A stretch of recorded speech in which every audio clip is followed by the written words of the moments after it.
Hello, and welcome to Pro Animal Future. I am so glad that you're here. If you are serious about making change for animals, especially farmed animals, you're in the right place. Stick around, and we are going to make history together. This series is meant to explain everything you need to know to get involved and to take on as much responsibility and leadership as you want within PAF. Over the next 11 episodes, we'll be talking about the research that forms the basis of PAF strategy, the principles and the structure of the organization, and the wider movement ecology that PAF operates in. Now, just to be totally clear, this onboarding series is not something you are required to listen to before you can start getting active with PAF. You can absolutely jump right in before listening to any of this. But if you want to understand the strategy behind our campaigns or get more deeply involved in the organization, then you're definitely going to find this series helpful. In this first episode, I'll explain the essence of our strategy and our 10-year plan to put transformative pro-animal ballot measures in front of voters on statewide ballots all across the country. Then in subsequent episodes, we'll be covering everything from the research behind PAF strategy to the internal workings of the organization and a general history of political animal advocacy up to this point, and much, much more. My name is Aiden, and I'll be accompanying you on this welcome journey. I am the strategy lead for Pro Animal Future, though it's been a long road through the animal rights movement to get here. So that is me back in 2016, being carried away by the Secret Service after disrupting a Bernie Sanders rally to call on him to oppose factory farming. Since then, I've worked across many corners of the animal movement, from grassroots protests to policy strategy and public opinion research, and I'm going to share a lot of stories from all of that over the coming episodes. But for now, I'll just say this. In all my years working for animals, I have never seen an approach with more potential to transform our food system than what we are doing now at Pro Animal Future. But before we jump into all that, let's start with a minute to reflect on why we're all here. So wherever you are as you listen to this, if it's possible, I'd like to invite you to stop moving for a moment, to just still your body, find a balanced posture, and close your eyes if you feel comfortable doing so. And we'll take a minute to remember our deep connection with fellow animals, to remember the individuals we have known and those we've shared our lives with, to remember how they, like us, have the capacity to love, to be playful, to feel joy.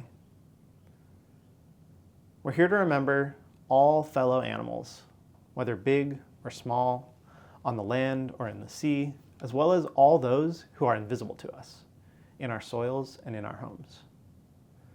And to remember those whose homes and habitats we invade and destroy.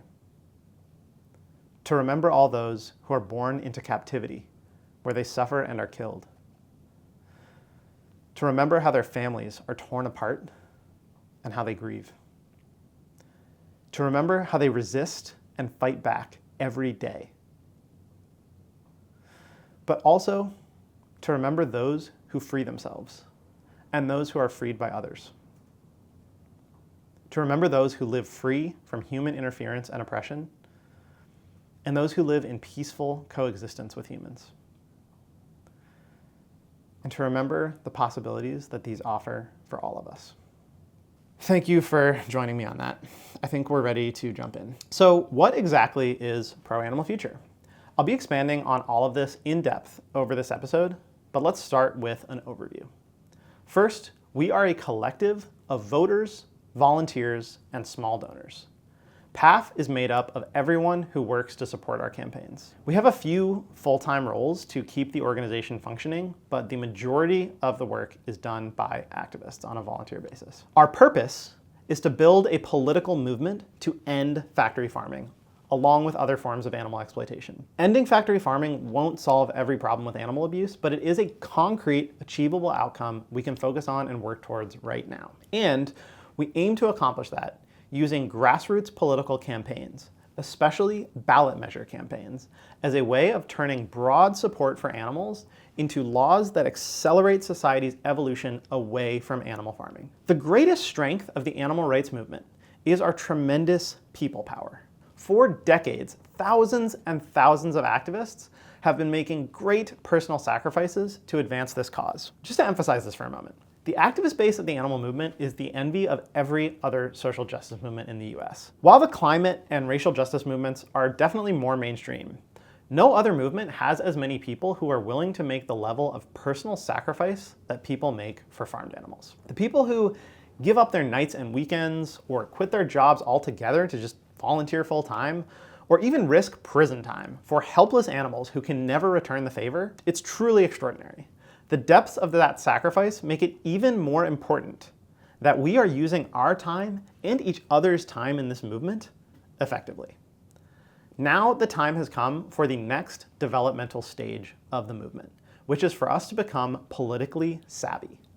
By combining grassroots people power with political strategy, Pro Animal Future presents a new model for animal advocacy. In this first episode, let's focus on one aspect of that strategy in particular: direct democracy. So ballot initiatives, also called citizen initiatives or ballot measures, are a unique political tool that exists in just a handful of countries around the world, one of which is the United States. Through a ballot initiative, a handful of citizens can get together, write a piece of legislation, and if they collect enough signatures from other citizens, they can force that legislation onto a general election ballot. And if a majority of people vote for it, it becomes law. Citizen initiatives are a really exciting opportunity for animal advocates, and it's one that has gone underutilized, at least so far in the history of our movement. So I want to talk about 3 reasons that I find this strategy so promising. So first, it has the ability to make animal rights political, to shift animal rights from being seen as a fringe consumer habit into a mainstream political issue. And as we'll see in a few minutes, this is a much more productive way for us to engage with the public. Second, ballot initiatives allow us to bypass the legislative process and go directly to voters. And as we know, corporate interests control so much of our government. The result of measures like this are our best hope of making real change for animals through the political system. Finally, ballot measures can provide a focal point for our movement, a concrete political objective that we can all unite behind, and a chance to achieve real wins and keep building power. In this episode, I'm going to go in depth on each of these 3 reasons to run pro-animal ballot initiatives. So 1, turning animal rights into a political issue. 2, bypassing the traditional legislative process. And 3, providing the grassroots movement with a meaningful, concrete objective to unite behind. About half the states in the US allow for citizen initiatives at the state and local levels. If you're looking at this map, each state in blue is a place where our movement could put a measure in front of voters asking them to ban factory farms. It's about half the states in the country. This will not be easy. It takes a great deal of power and capacity as a movement, even just to get a measure on the ballot, not to mention getting a majority of voters to pass it. Right now, it's a big enough challenge for our movement to run a measure in just one city or county. We have a lot of work to do if we are going to make animal rights a leading political issue across this country. Fortunately, PAF is in the midst of a 10-year plan for getting bold, transformative, pro-animal ballot measures on the ballot at the state level in states all around the country, and doing exactly that, propelling animal rights from a fringe issue to a major political debate that nobody can ignore. We've completed a foundational research stage, and we've run some pilot campaigns as a proof of concept, and we are now in the early stages of scaling this strategy up. So we'll look at that plan in more depth throughout this episode. But first, in order to understand it, I want to start by taking a look at some of the research that underpins it. So with all of this as a preview of what is to come throughout this hour and the rest of the series, here is Welcome to PAF, Episode 1, the 10-year plan. All right, so Pro-Animal Future strategy is based on research. In particular, it is the culmination of years of research conducted by Pax Fauna, which was a research organization specifically launched in order to incubate a new strategy for the grassroots wing of the animal advocacy movement. I'll share a bit more about that history in the next episode, but for now, I just want to do a rundown of some of the most important research and how it informs what Pro-Animal Future is working on today. I'll break this down into 3 main research findings. The first is what I call the civic shift. So the background here is that until recently, when animal advocates engage with the public, we've been focused on their consumer choices. Basically, we've been primarily asking people to go vegan or eat less meat. If you're newer to the movement, this may or may not sound familiar, but when I first got involved in animal advocacy in 2014, by far the most common activity was vegan outreach, particularly leafleting. All the largest organizations in the space were spending most of their budgets printing millions of booklets filled with information about how animals suffer on factory farms, about how to replace meat in your diet, and then organizing volunteers to distribute those leaflets at music festivals or on college campuses. You just stand there, dishing them out to the crowd one at a time. And at the time, some of the organizations that were doing this were touting research showing that every 100 leaflets you handed out would create, on average, about 1.4 vegans. So that each single leaflet spared 2 to 3 animals from a life of suffering. Now, if that was true, this would mean it was like by far the most effective tactic anyone had ever used.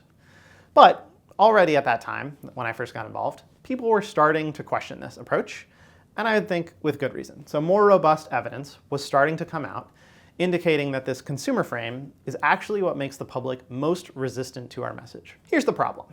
When people view the world through their role as consumers, they tend to hold really strong values of personal freedom and autonomy. And we see that in survey findings like these, which are from the exact same survey.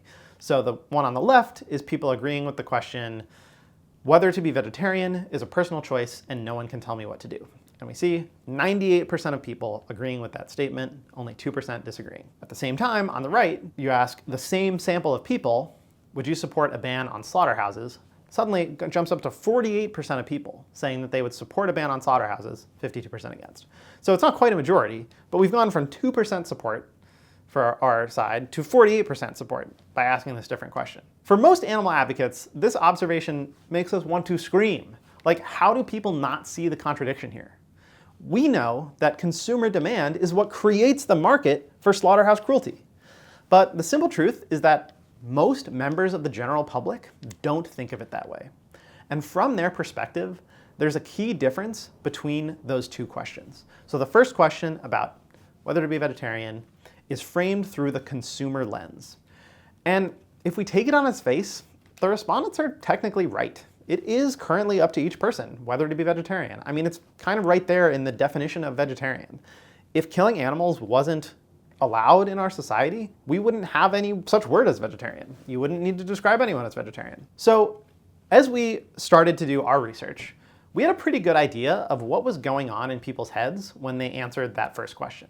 We wanted to know what's going on when 48% of them, the same people, say that they would support a ban on slaughterhouses.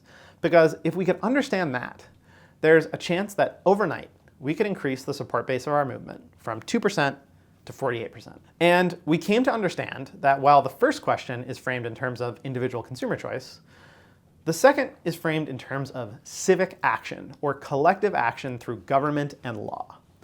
This reframe puts people in a totally different social role. Rather than thinking of themselves as consumers with these strong values of personal choice and autonomy, they're suddenly thinking of themselves as voters, a role characterized by collective action and the question, what kind of world do I want to create? If the animal movement can figure out a way to engage the public in a civic frame rather than through the consumer frame, we can unlock all of that support. During Pax Fauna's research, we talked to dozens of meat eaters who said that they would vote to phase meat out entirely, but they don't want to do it alone. They feel that their action as an individual consumer doesn't matter. This common attitude was expressed by one participant who pointed out, look, there's 7 billion other people who aren't going to stop eating meat, so why should I? It's not going to have an impact. But they are willing to support bold action as voters. The key is to engage people as voters rather than as consumers. So one way to do that would be for us to run pro-animal candidates for office and say, well, if you vote for this candidate, they support animal rights causes. But ballot measures present an even more direct solution, because we can remove candidates' personalities and fundraising skills and their stances on other issues, remove those from the equation entirely. We can just put the question of animal rights directly in front of voters. People say they support ending factory farms. And with this strategy, we can ask them to put their ballot where their mouth is. Even better, we get to choose the most animal-friendly groups of voters in progressive cities like Denver and Portland. By starting in places like that, we can set precedents that capture the entire nation's attention, start to normalize the idea that there's an appetite among voters for laws like this, and all of that is going to turn animal freedom into a political issue that cannot be ignored. I want to take the chance to be extra explicit about something here. We are trying to shift the focus of our movement away from individual veganism and towards a political pro-animal agenda. So in addition to winning over voters, this could really help us grow as a movement, grow our activist base. As an example, if you've ever been to a climate change protest, you've probably had the same experience I have, which is that when you walk in the door, nobody approaches you and asks you if you fly or if you drive a car, even though everybody there knows that flying and driving are destroying the planet. Regardless of your personal habits, everyone's just grateful that you are showing up to help. Unfortunately, too often, this is not the attitude in the animal movement. By placing too much focus on individual purity, our movement has confined ourselves to a very small fraction of society. It'd be the same thing as if the climate movement was only willing to include people who never take a flight or never get in a car. So I have an ask for everyone listening to this. Can we please try to live this out, not only in our voter outreach, but also in our own community? Can we aspire to build a political movement where pro-animal people can become activists regardless of what they currently eat? In practice, that means that if you meet someone at a PAF event, try not to assume that everyone there is vegan or vegetarian and eats a certain way. Think twice about whether you even need to ask. If you need questions to break the ice at an event, start by asking what brought somebody out or when they started caring about justice for animals. Okay, I'm gonna trust that you're giving me a thumbs up on this, so I'm going to move on to the second theme from our research. By unlocking that broad public support, ballot measures allow us to directly translate public opinion into legal wins. And this leads to the second point, which is that direct democracy is where we can get the most ambitious laws passed for animals right now. That's because ballot initiatives bypass the traditional legislative process, which is highly unpredictable.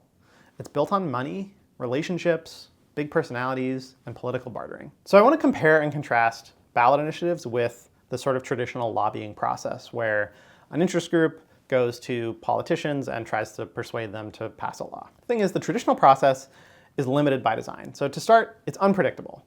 It pretty much all rests on convincing a few lawmakers who all have conflicting interests with each other and with you to pass a law. It's like 10 people in a room and it's just all about their individual opinions. Then you introduce money into that equation, which is a huge problem for us because our opposition has a huge durable advantage. They're always going to have more money than us because they're constantly making money off of what they're doing. And they're able to take that money and turn around and put it into the political process, in order to create big incentives for elected officials to keep them happy because they can get that money for their re-election campaign. We're going to talk a lot more about this in coming episode. And then there's no long-term power building as part of this traditional lobbying strategy. So you have a few officials, lawmakers who are in office at a given time. You spend a lot of energy trying to persuade them or convince them to pass a law.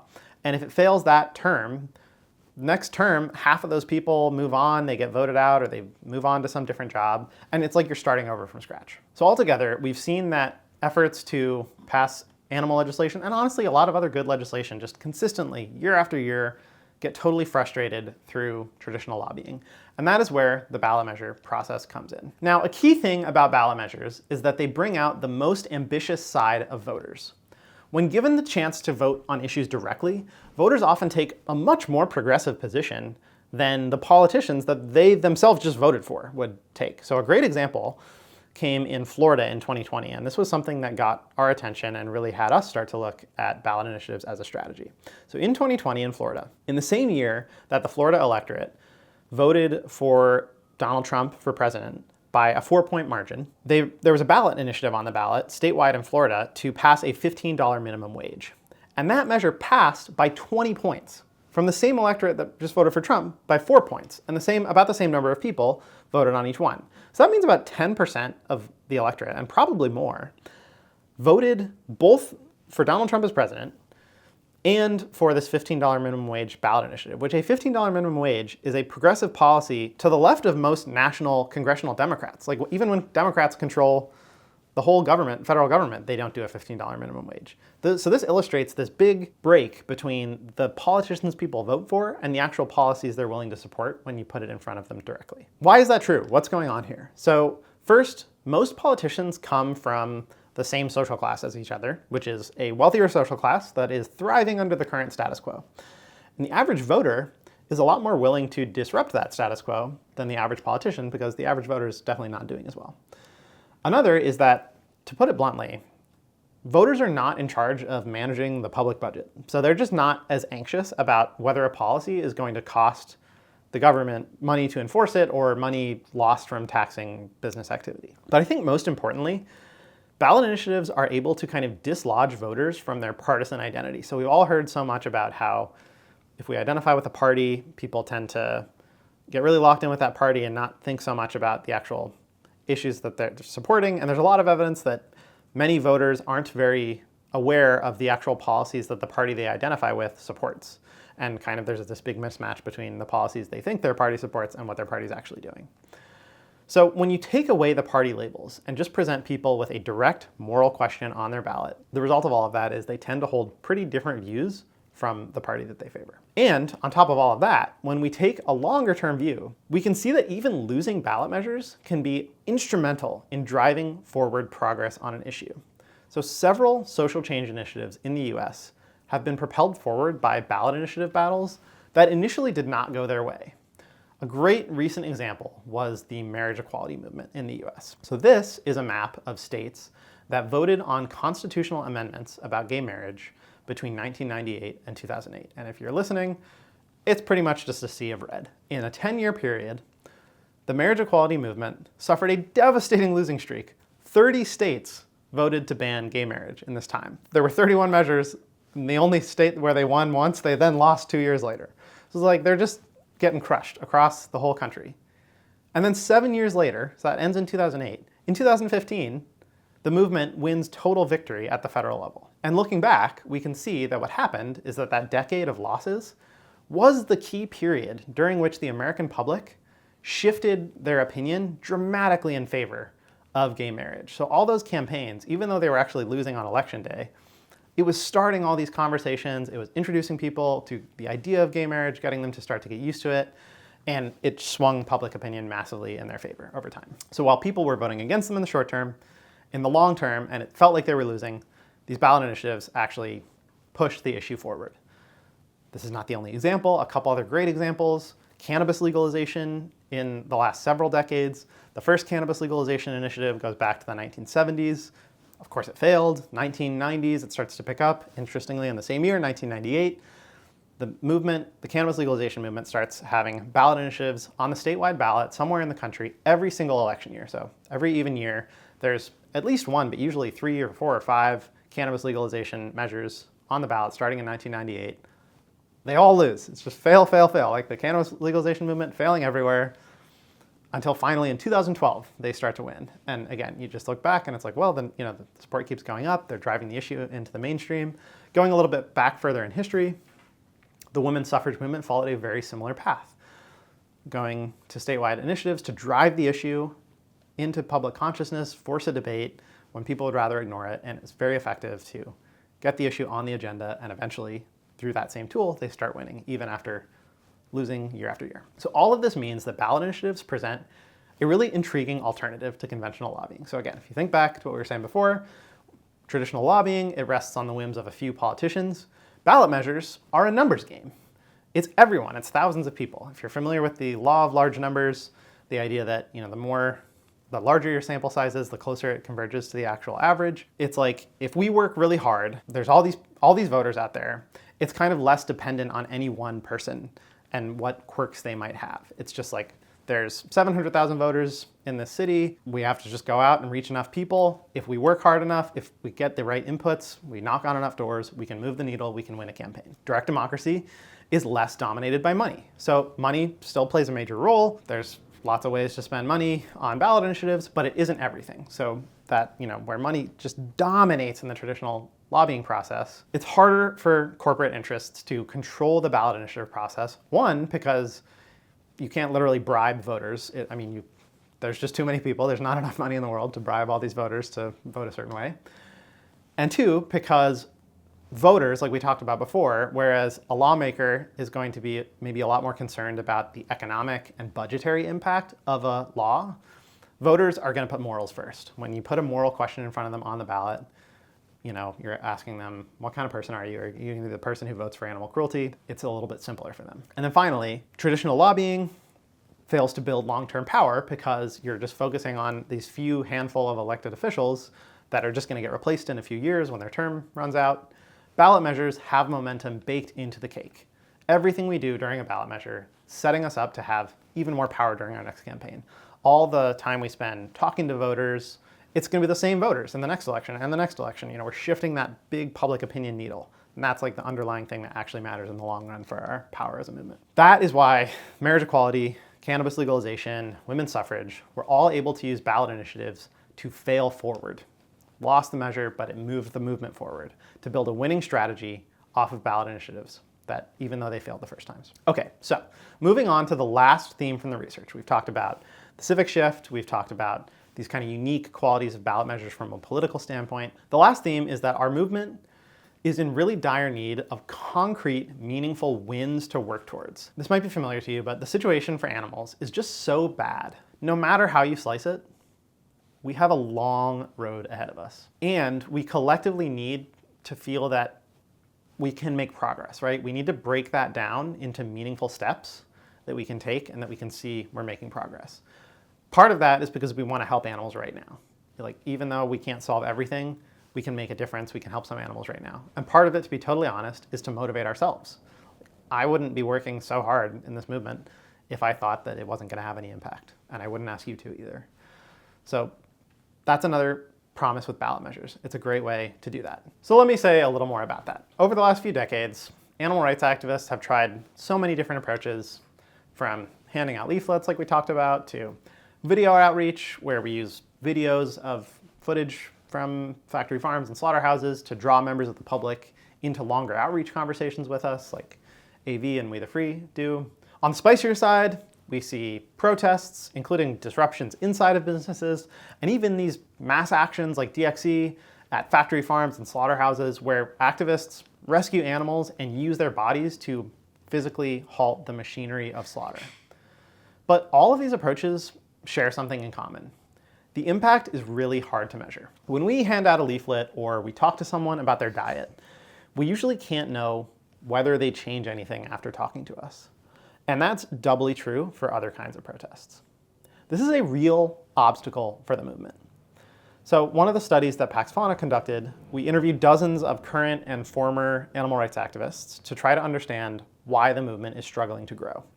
And what we found was that the number one cause of burnout was a sense of inefficacy among activists. So basically, people weren't sure that their efforts were actually making a difference. Here's a few quotes from this study that get the point across pretty effectively. So one person said, "For people who are just coming in, they need to feel like they're accomplishing something.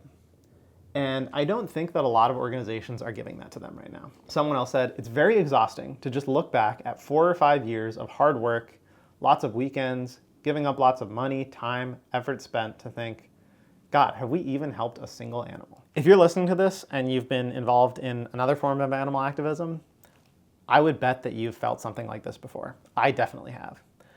And listen, I'm not saying you're never going to feel this way in Pro Animal Future either. Our campaigns take a long time, as much as 2 years, and we aren't going to win all of them. At least, definitely not in the most immediate sense of the measures passing on election day. We talked about failing forward, and I think all of our campaigns are going to do that for us, but there's setbacks, there's moments of defeat. That said, I have never before felt that there was such a clear relationship between me working harder and me making a bigger difference for animals. And I have heard so many other PAF members say the same thing. Animals are suffering right now, and we all want to make an impact for them. And it's also a basic human need to feel like our efforts are worth something. There are so few ways that we as activists can really make a tangible difference. Ballot initiatives provide a much needed point of focus for advocacy efforts. They unite us behind a common goal. They give us a concrete win that we can use to keep building momentum.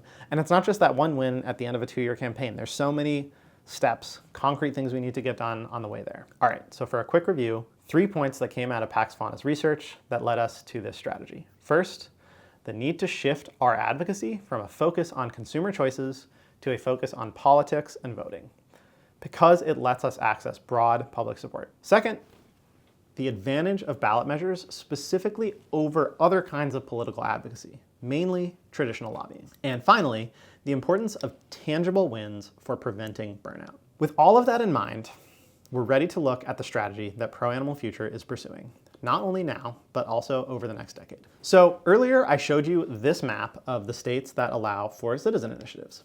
Every state in blue is a place where we could put a measure in front of voters asking them to ban factory farming in their state, or any number of other transformative pro-animal laws. It's about half the states in the country, including some of the most populous and politically important states like California, Illinois, Florida, and Ohio, along with some really progressive states like Washington, Oregon, Colorado.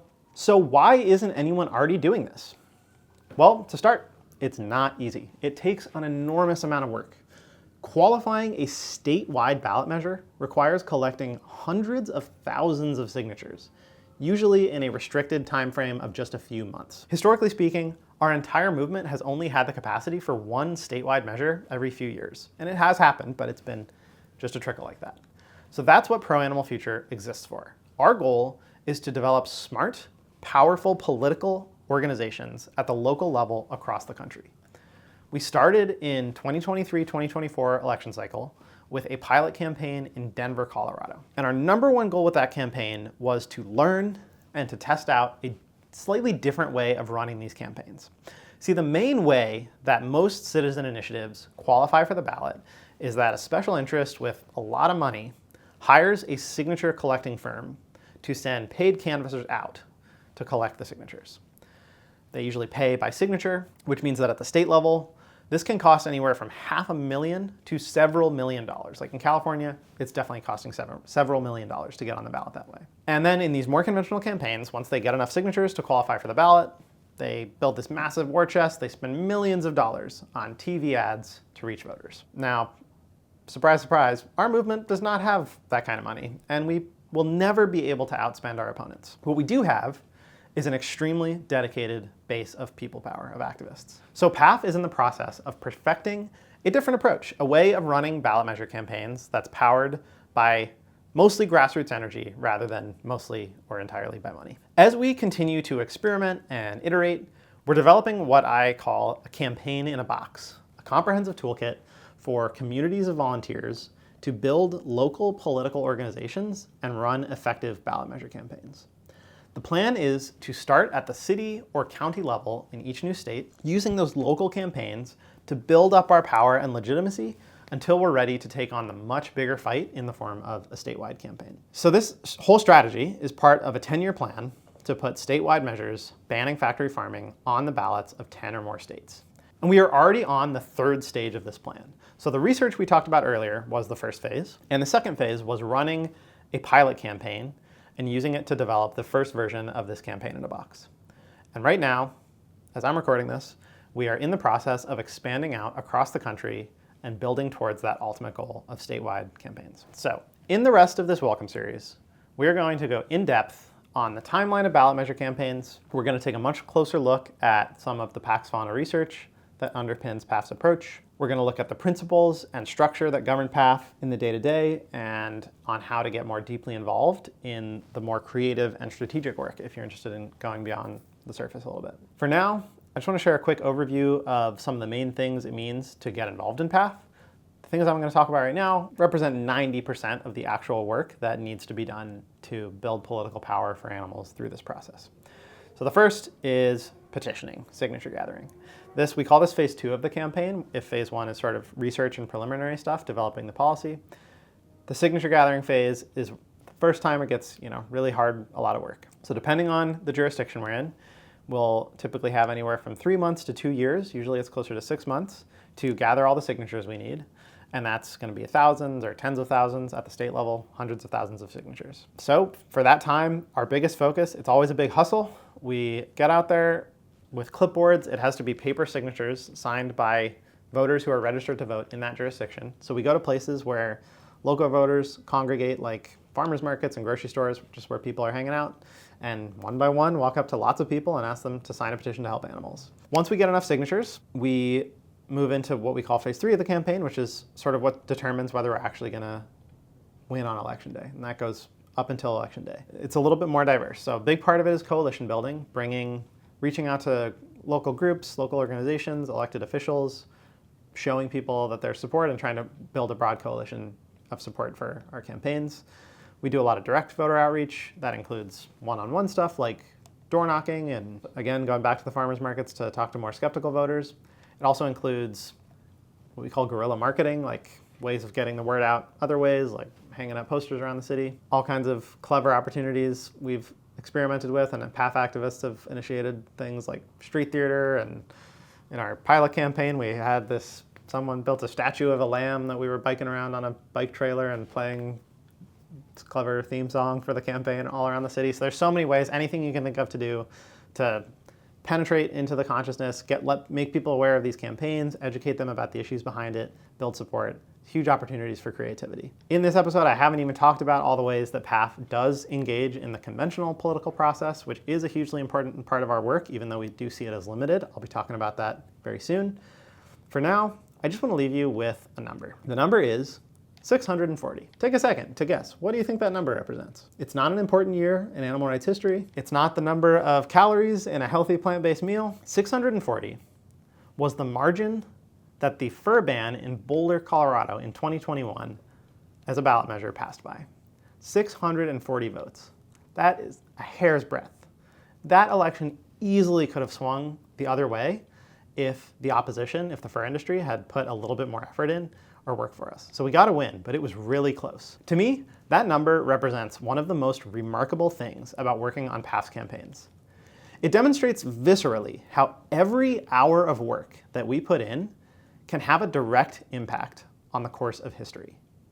Every hour you spend collecting signatures could be that one that gets our measure onto the ballot. Every hour canvassing voters at a music festival could put our measure over the finish line on election day. I just cannot emphasize enough, building a political movement for animals, a pro-animal political faction as influential for animals as the NRA is for guns. This is going to be a massive effort. And the only way that we're going to be able to accomplish this is by bringing all the energy that our community, that our movement has, to bear on these campaigns. We need more people to get involved, and we need everyone to pitch in. We also need to do it in a sustainable way, because this is a long fight, but we need to hustle. These campaigns represent an opportunity that I would say most animal activists have never had. I definitely had never had it before PAF. And that is to directly pass historic laws for animals through your own efforts as an activist. But it's up to you. Everyone listening to this, along with other people that we can recruit through our collective efforts, we are the people who are going to do this work. Nobody else is going to do it. It's up to us. So I'll see you out there.